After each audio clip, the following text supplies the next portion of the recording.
the special blessing.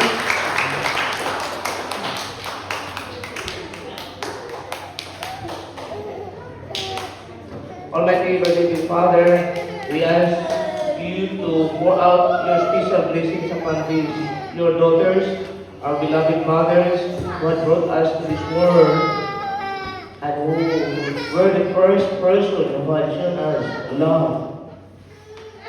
Being a mother is the first that inspire us to love. They are love. They are the love of our lives. Bless these mothers, grant them strength, grant them good health, grant them long life, so that they will continue to be an inspiration to the whole world, to all women, that as a mother, they are ready and always willing to sacrifice for the love of their children and humanity. And the Almighty God bless you, the Father, the Son, and the Holy Spirit. Amen.